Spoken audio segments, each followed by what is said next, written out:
আসসালামু আলাইকুম দর্শক, আজকে আমরা আসলাম নওগাঁ জেলার মান্দা থানার সেন্দুরপানিয়া।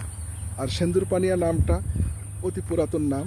আর এখানে শ্মশানঘাট আছে। আর শ্মশানঘাটটা আপনাদেরকে দেখানোর জন্য আসলাম। এখানে দেখেন, সামনে হচ্ছে শ্মশানঘাট।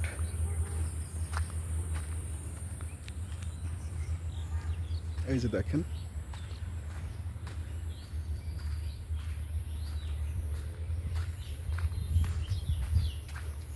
এই যে সেন্দুরপানিয়া মহাশ্মশান।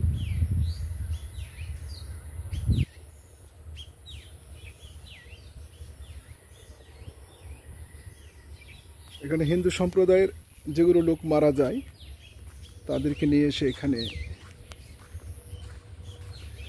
চিতায় পোড়ানো হয়। পার্শ্বে আছে দেখেন কালী মন্দির, আপনাদেরকে দেখায়।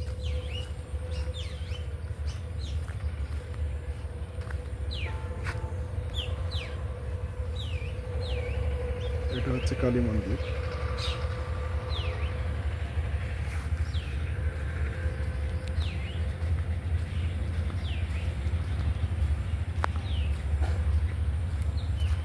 এই শ্মশানঘাটে কোনো মৃত ব্যক্তিকে নিয়ে আসলে যদি বৃষ্টি হয় তাহলে এখানে বৃষ্টির হাত থেকে রক্ষা পাওয়ার জন্য এই জায়গাতে দাঁড়ানো হয়।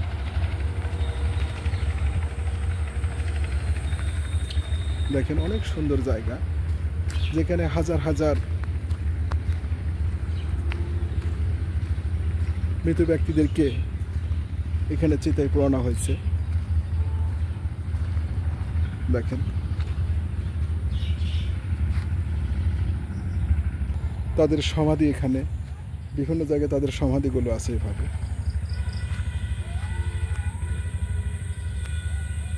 তারা চিরনিদ্রায় শায়িত হয়েছেন। এই যে দর্শক, এটা হচ্ছে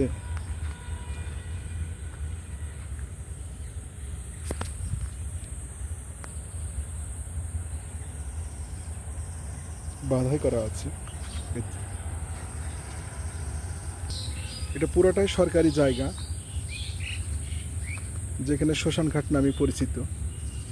হিন্দু সম্প্রদায়ের অর্থাৎ সনাতন ধর্মাবলম্বীরে যাদের মৃত ব্যক্তিদের এই শ্মশানে নিয়ে এসে তাদেরকে চিতায় পোড়ানো হতো। জায়গাটা অনেক মনোরম সুন্দর জায়গা। এখানে হাজার হাজার মৃত ব্যক্তির শ্মশানে চিতায় পোড়ানো হয়েছে। দেখেন দর্শক, যেগুলো মৃত ব্যক্তি পোড়ানো হয়েছে তার কিছু অবশিষ্ট খড়ি পড়ে আছে। তাদের কবরস্থানগুলো যে বাঁধাই করা আছে, দেখেন।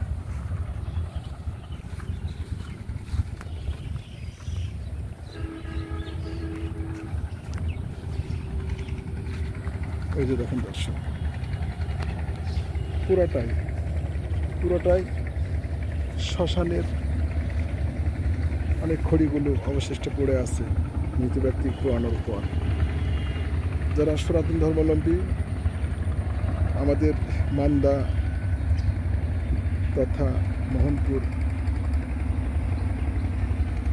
সবগুলো এখানে মহাশ্মশানে নিয়ে এসে পোড়ানো হয়, চিতায় পোড়াতে হয়। এই তো দেখুন দর্শক, প্রিয় দর্শক, সবাই ভালো থাকেন, সুস্থ থাকেন, সুন্দর থাকেন। আর এই আশা ব্যক্ত রেখে আমি বিদায় নিচ্ছি। হয়তোবা কোনো ভিডিওর মাধ্যমে আপনাদের এই ধরনের পুরাতন জিনিসগুলো আপনাদের মাঝে তুলে ধরবো।